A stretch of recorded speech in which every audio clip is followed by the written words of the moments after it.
Thank you so much. It really is an honor and a great privilege. And I don't say this just as a matter of form. People like me, people who work and study in the same field that I do, have watched Atri grow and produce first-rate science, and everyone knows how difficult it is for an independent academic entity to function well in this country. So from me and from thousands of other people in my field, I'd like to say thank you to Atri for being so inspirational and exemplary. And I really mean that. I'm not being formal at all. I was tasked with speaking about ecological restoration. I suppose I could have spoken to you about some of the work I've done over the last 22 years or so, trying to restore landscapes in the arid and semi-arid regions of Western Rajasthan. But then I thought, I've spoken about Raujo, the Desert Rock Park, and Kishan Bagh, and some other ones so many times. It's all available in the public domain, on YouTube and other places. And I really wanted to see if I could find something new and something different and something that was perhaps both personal but also firmly grounded in the field of restoration. So what I've chosen to do is to turn a spotlight on what I regard as a very special parcel of land that is only about 850 hectares in size, 8.5 square miles. That's not big in itself. But it happens to sit smack bang in the middle of one of the largest metropolitan cities in the world. Now, some of you may have guessed that I'm going to be speaking about the New Delhi's Central Ridge, which by virtue of how large it is and because it is located in such a busy place, for these attributes alone, this chunk of land feels very special. But there are a few other reasons why it might be worth paying special attention to this place. For one, it's a place that foresters and administrators have tried with spectacular lack of success to replant and restore for more than a century. On separate occasions, people in power seem to have glimpsed the possibility of creating something remarkable in this large swathe of land where the ridge stands. Each time that hope has been dashed, it's been drained away, because each time something went wrong. So it's very interesting from that point of view. What did go wrong? Where did they slip up? Is there something important that we can learn from the mistakes of the past? And can we begin to think of a new way of approaching the restoration of the Central Ridge to make it the most wonderful natural forest of any capital city in the world? And what do we need to do to realize such an ambition? I also have to admit right up front that I have a very personal reason for peering intently at the Central Ridge. I've been walking there in a portion of the Central Ridge for more than 50 years now. Not everywhere in the 8.5 kilometers, but something like 100 or so hectares that I have become very familiar with. I try and go there every day in the evenings with my dogs, who look forward so much to walking on the ridge that I believe they wake up in the mornings with an expression on their faces that says, how many hours till it's ridge walk time? If they could have looked at their watches, they would have done so. Of course, the dogs love it. The ridge is full of smells of jackals and civets and hares and birds, and all those pooey things and dead things that dogs seem to find so interesting. And at first, this for me was the primary, perhaps the only reason for visiting the ridge. It's not, for most of the year, a very pretty place. Something like 95% of all the trees there are Vilaiti kikar, the mesquite or Prosopis juliflora, which has aggressively edged out everything else that could have grown there. You seldom meet another soul there, perhaps because there's a slight sense of it being a dangerous place. But I measure my growing familiarity with plants and with trees and with insects and ecology with time that I've spent on the ridge. I knew next to nothing, recognized nearly nothing at first. Over the years, this has changed a lot, and particularly now for the last 5 years or so, I've kept a journal of my walks in which I document everything that I see or notice. And to give you just a random example, I've noticed that almost every single termite mound on the ridge gets either kicked in or head-butted by cattle. they always leave calling cards, hoof marks, or pizza-shaped piles of dung. So there's no mistaking who has done these deeds, but why? It's very puzzling. And it's always great fun trying to find out why such things happen. These are the kinds of things I aim to write about in a journal-style book that is going to preoccupy me for the next few years. And it's going to be a book about an extremely degraded forest. A Ratpati forest is what I call it. So those of you who are wondering about the title of this lecture, Ratpati is a word which in Hindi means something that's falling apart, like an old car, for example. In fact, I looked it up in the Oxford English Dictionary to see if I could find it. And to my great surprise, Ratpati is there in the OET. And it quotes Salman Rushdie's Midnight's Children, because he uses it there to describe a car. So my book will aim to tell people why this Ratpati forest needs to be understood and enjoyed and worked up, restored into one of the most wonderful natural forests of any capital city in the world. So this is what I want to talk to you about today, and this is its story. For those of you who may not be familiar with Delhi, the ridge is the tail end, or if you like, the beginning of the ancient thin-soiled rocky Aravalli hills that trend from Gujarat through Rajasthan in a north-northeasterly direction for 800 kilometers before petering out a short way beyond Delhi University, just north of Delhi. In the 19th century, only the northern part of Delhi's ridge was noticed and named, because this is where well-to-do British officials and merchants settled, just beyond the ramparts of Shah Jahan's walled city. And here too was where some of the fiercest fighting in the uprising of 1857 took place. South of the walled city, there was nothing, only ruins.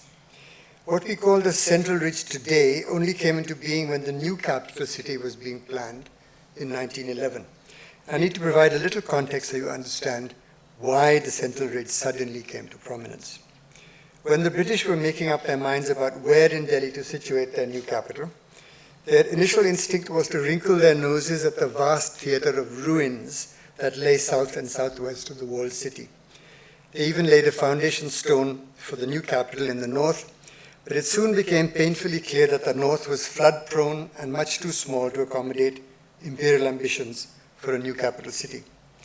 By 1912, the decision to use the southern side had been taken, and the Central Ridge, which initially was called the Southern Ridge, was thought of as the western elevated flank of the new city, with the river Yamuna forming its low eastern edge. All of the new capital, its streets and sprawling bungalows for senior government servants, its parks and expansive roundabouts, Connaught Place, Gold Market, and all else, was contained within these two cushions. It was to be a garden city built to accommodate not just the Bada Sahabs, but their bearers, Khansamas, Ayas, Chaprasis, Abdars, Hishtis, Malis, Dhobis, Saisis, and so on.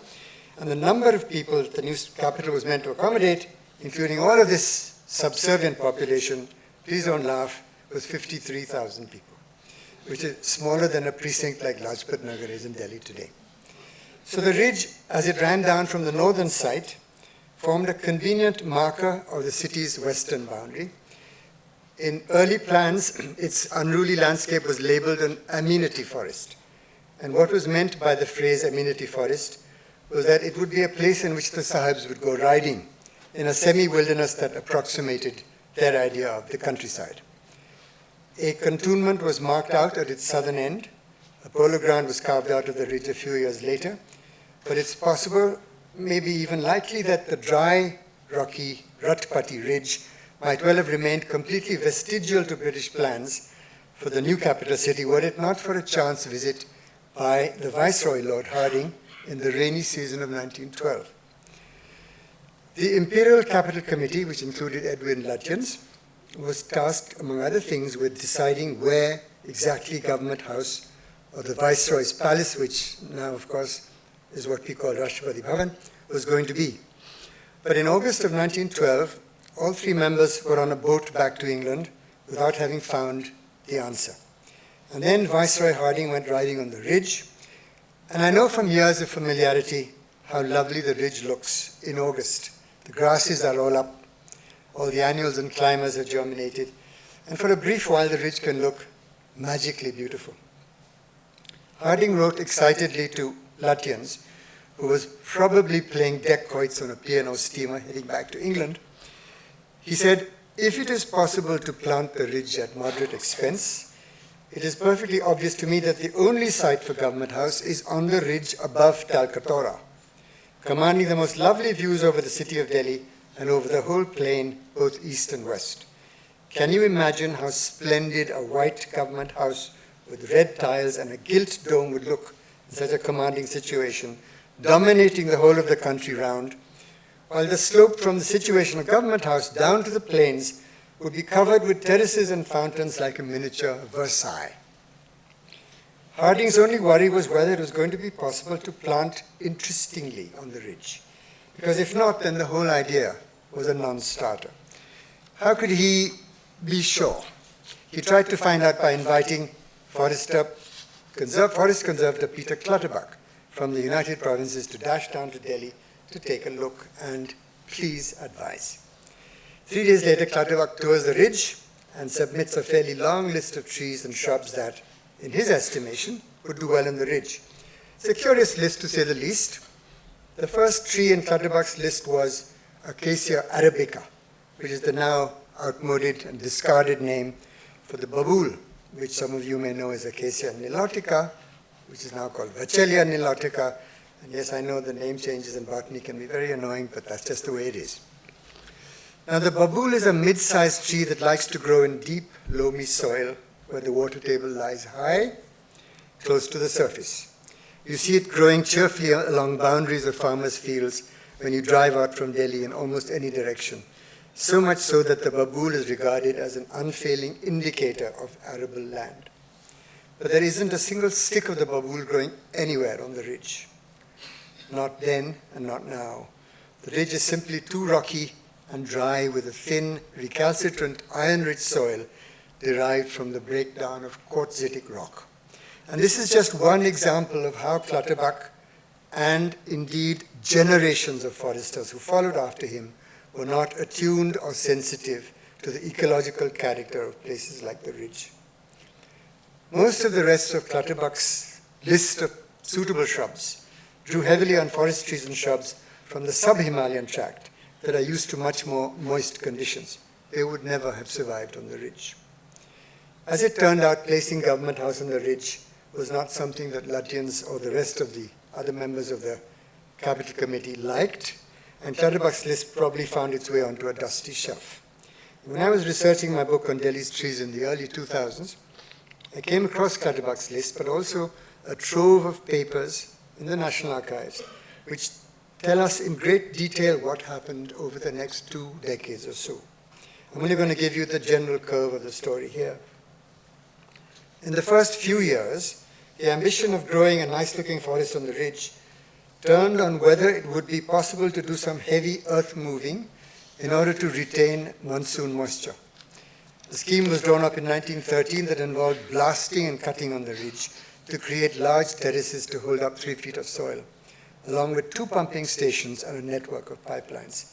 But the Great War, World War I, lurked around the corner, and the Government of India shied away from the expense, opting instead for a policy of encouraging what it called natural regeneration. This sounds about right, doesn't it? Natural regeneration. I was surprised myself to hear this term being used so early. But you have to get a lot of things right to achieve what we now call assisted natural regeneration. In August of 1914, the Central Ridge was notified as a reserved forest and fenced off against grazing. Even though an area of about 450 hectares was earmarked for planting, funding was provided only for an experimental plot of 40 hectares. Government funds for afforestation finally trickled in 1918, all of 3,500 rupees, which was a lot more than it sounds, then stopped and was reallocated again in 1920-21. We have the testimony of R.N. Parker, a Punjab-based forest officer, who visited the Central Ridge in 1914 and noted that it was, quote, bare with practically nothing that had not been cut and browsed down to a few inches. Parker noted the failure of the Forest Department's new saplings but he also tells us that by 1918-19, trees and shrubs had sprung up from roots left in the ground and in places formed thickets it would be difficult to get through. So at this time, the rootstock was still alive, it still existed. Soon after this, the Forest Department was sidelined as management agency for the new reserved forest, and planting operations were handed over to the horticultural wing of the central PWD. This was a curious administrative decision, because while the PWD has plenty of experience of planting trees on avenues, it has none at all in tending a semi-wild, dry, rocky site. From 1916 all the way till 1938, attempts at planting up the ridge with quote-unquote suitable species were unsuccessful and ill-informed. The only strategy that might have worked on the ridge would have been to plant forest species that are perfectly adapted to grow and prosper in these precise conditions, in these same minerals, in a thin, rocky soil, in 60 centimeters of rainfall, without artificial watering. Especially in stressed landscapes like this one, planting success depends entirely on a scrupulously correct choice of well-adapted native species. Trees like Karanj, Shisham, Kachnar, the Tun, the Putranjiva, and the Arjun require more moist conditions and deeper soil, and did not stand a chance on the ridge. And in the end, none of the 8 or 9 species that were selected and worked out. As soon as irrigation was withdrawn, all of the seedlings perished, everyone. Now, year in and year out, all the way through independence, reports on what they called arboriculture operations on the Central Ridge have the same dreary tone, not enough funds, average spending was about 2,500 rupees a year, poor results with planting, frequent fires and frosts, and little by way of success to report, except singularly with Prosopis juliflora. I'm going to make a slight digression. This is not a pretty story, but it must be told, even though it's not immediately germane to the restoration story. In August of 1934, the military secretary to the Viceroy wrote to the Chief Commissioner Delhi saying, please take organized steps towards exterminating the jackals on the ridge because they disturb the Viceroy's sleep in his new palace. The New Delhi Municipal Committee, the NDMC, hired a team of jackal shooters who reported to the military secretary every fortnight. 8 jackals shot in the first days of September 1934. Another 12 jackals eliminated the next fortnight. 15 more killed between 18 September and the 30th. The carnage continued through October and November, and then was resumed the following year after the rains. In September 1935, the military secretary writes to the Chief Commissioner to thank him. Their Excellencies, the Viceroy and Viceroyine, are so grateful for the action you have instituted for killing jackals. They feel it's going to make all the difference, probably next cold weather, as they are really very disturbed nearly every night by the noise of jackals howling in the viceregal estate. Encouraged, the NDMC's shooters killed 83 more jacks in September of 1935, another 60 in October, 39 more in November 1935, and still the jackals clung on. 5 years later, the president of the NDMC wrote to the Chief Commissioner, I have the honor to report that measures to suppress the jackal nuisance in New Delhi have been vigorously pursued. 405 jackals were destroyed during the year ending 31st March 1940, and 221 from 1st April 1940 to the 30th of September 1940. You will be much relieved to know that despite this diligent genocide, the population of jackals, I call them peeping jacks, who can blame them for being so shy, the population of peeping jacks on the ridge is still healthy. I see them every day because they've learned to eat not just rotis and chana, but bananas, mangoes, and tomatoes that are scattered on the road by superstitious people for the cattle and macaques. So there's a happy ending to the story of peeping jacks on the Central Ridge. May their tribe increase. When Forrester Parker revisited the ridge in 1935, 16 years after he wrote his first article for Indian Forester, he says that most of the work done in the intervening years had been completely wasted. The authorities had persisted with planting unsuitable species that struggled in the dry, rocky soil. Only Prosopis juliflora had shown outstanding results. Originally imported as seeds into India in the 1880s, this tree from Central and Southern America has shown it was capable of withstanding drought, alkalinity, rocky conditions, and skeletal soils. How did Prosopis arrive on the ridge? We are fortunate to know exactly how.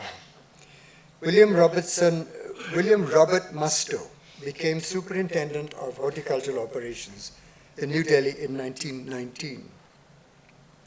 He is best known as the gardener who joined Lutyens for breakfast at his bungalow in Suneri Bagh Road every morning in the winter months, where they plotted and argued about which trees to plant on Delhi's new avenues, while they crunched on hot buttered toast and marmalade.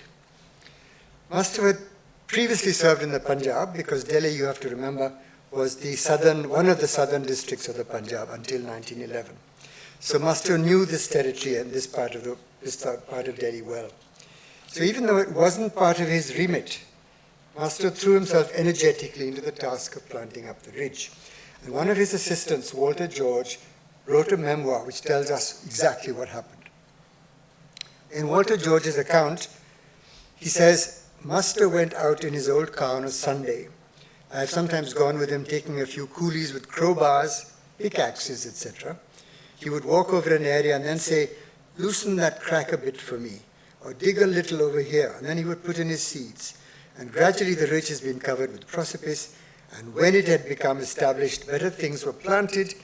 It has spread all over the state, and it could help to redeem even the Rajputana desert if properly handled. By the early 1930s, when construction on Government House was nearing completion, this part of the ridge, the eastern end abutting what is now Mother Teresa Crescent, was beginning to look like a forest, but a forest of predominantly Prosopis tuliflora, pretty much a monoculture of this tree. I'm going to have to gallop ahead by a few decades to save time. The period through the 1960s and early 70s in particular is a sordid but unsurprising story of land grab and encroachments even by government agencies. Rabindra Rangshala, BSF camp, Asaram Bapu's ashram, several schools and institutions were all allotted ridge land at this time, because the untenanted ridge must have seemed such a tempting prize in such a prime location in New Delhi. But equally, and especially in the 1980s, NGOs like Kalpavriksh, Srishti, Toxics Link, lawyer MC Mehta, and others came together to rally public interest and support for saving the ridge from further deterioration.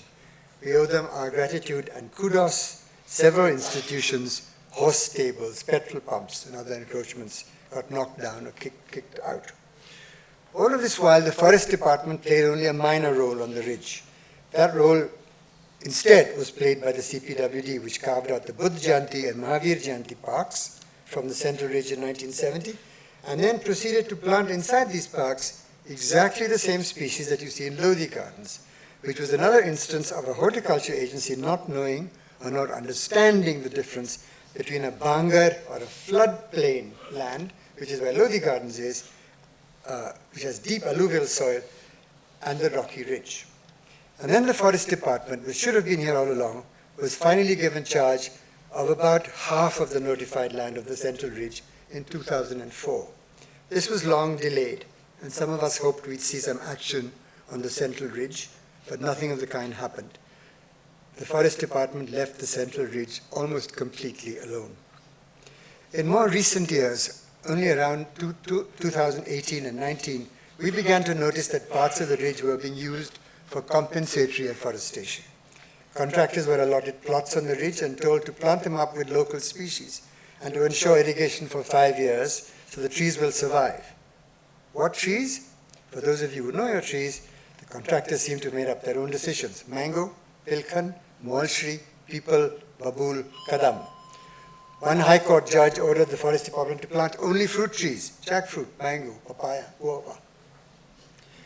What was in some ways worse than the choice of trees was how they went about planting, by using a JCB to first completely clear the ground, sweeping everything away except for standing trees. And the standing trees, of course, were all Vilaiti Kika, Prosopis tuliflora. So the only trees they were leaving there was actually the invasive tree.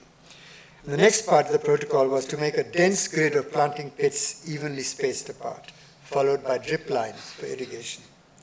And then in June of 2021, with COVID still raging, in an initiative led by a professor of botany, I don't wish to name him because I'm going to say some unkind things about his ideas, let's just call him the professor, the Forest Department announced a major new project to restore, quote unquote, the pristine purity of the Central Ridge.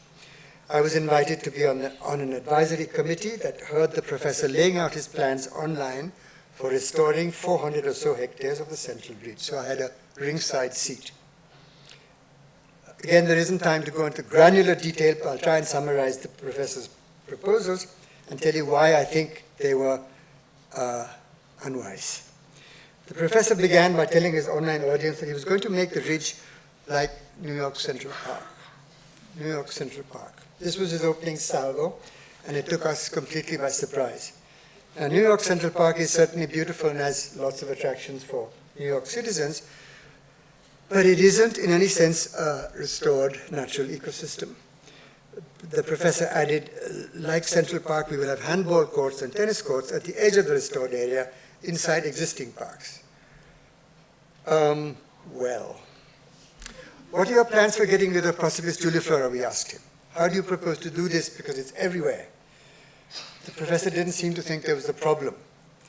We will heavily prune their main branches to let light into the understory, he said, and then native species of shrubs and lianas will be planted all around and close to the trunk, and the lianas in time will strangle the Prosopis trees and allow a pristine natural forest to grow up. Very simple. Really, we said, have you done this before? Can you show us or tell us of any examples that might have been tried successfully? The professor went on to tell the advisory committee of his plans to augment the moisture regime of the Central Ridge with swales and stop dams. He presented us with lists of native tree species that included several species that are found only in the southern Aravallis, 600 kilometers south of Delhi, where it's wetter and with soil conditions and minerals quite different from Delhi. And the advisory committee pressed the professor to tell us if he had anything interesting to say about the soils on the ridge, or its hydrology, or the grasses and herbs that play such an important role, especially in a semi-arid landscape. Did he have a reference plan to site to base his plans on, we asked. And what method did he have for carrying out his plans? Because we know from bitter experience how disappointing it is to use contractors for projects that need close supervision.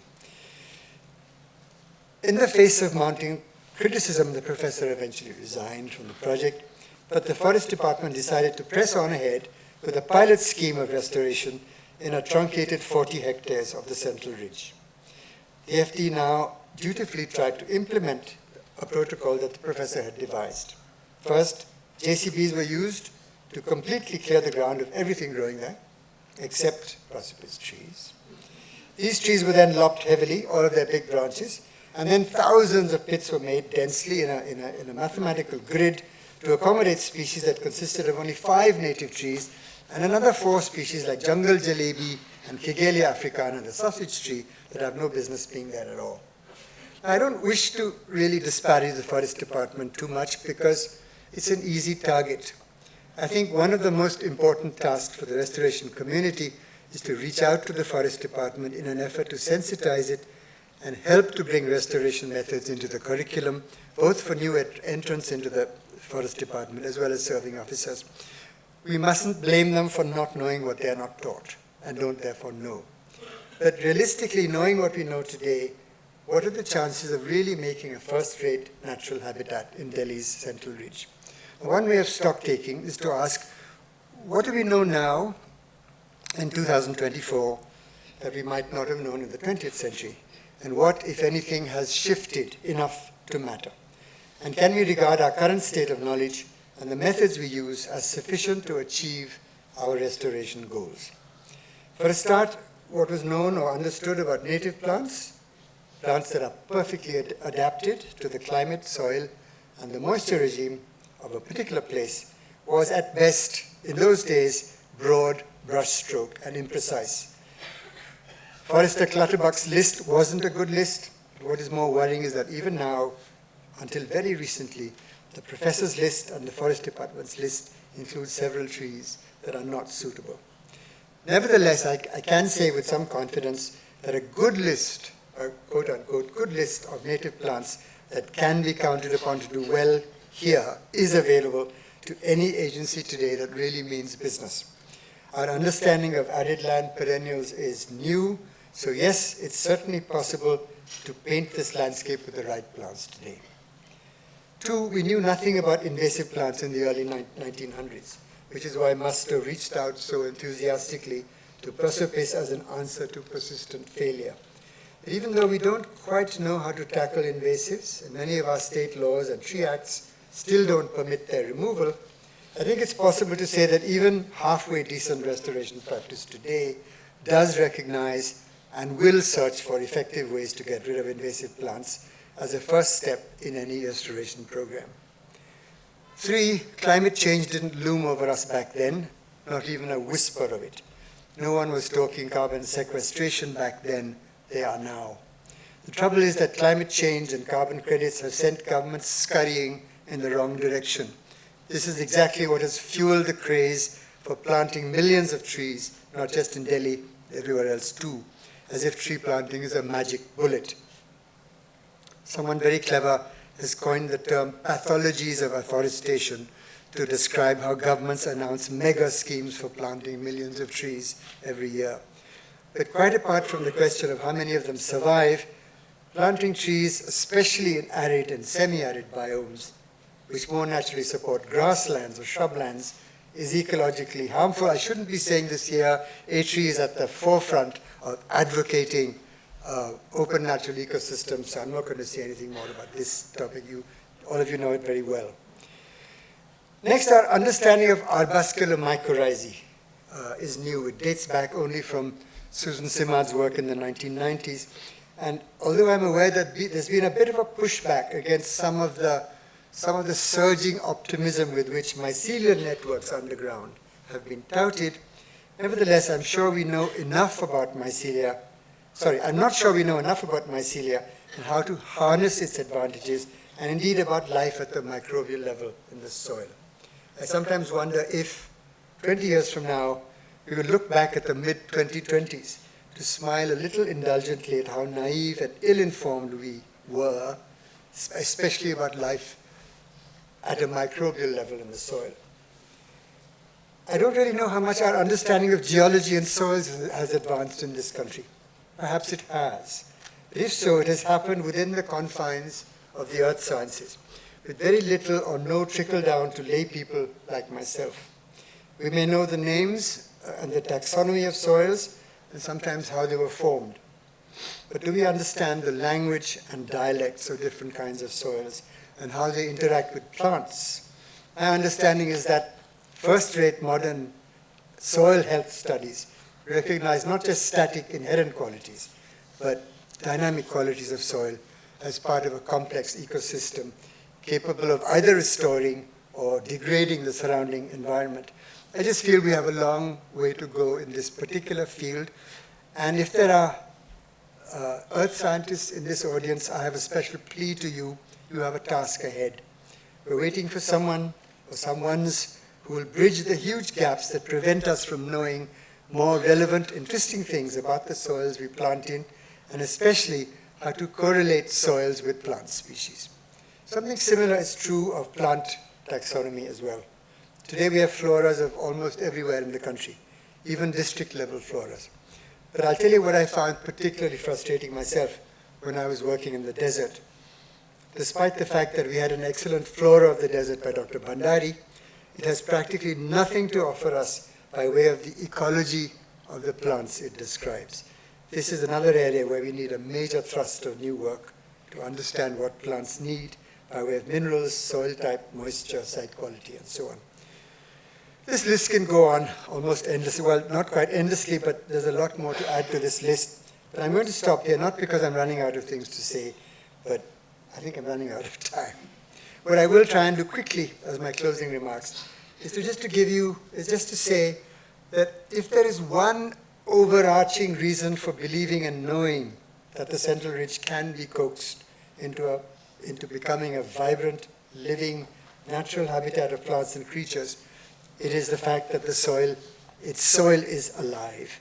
It hasn't been drenched with chemicals or washed away or compacted or any of the many ways in which it's possible to damage the soil. We still have a living soil on the ridge.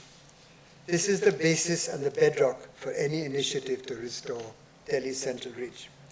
Our work is not to create an amenity forest or a Sahib's Pleasure Arcade or a People's Wild Park, maybe even a national park for our capital city.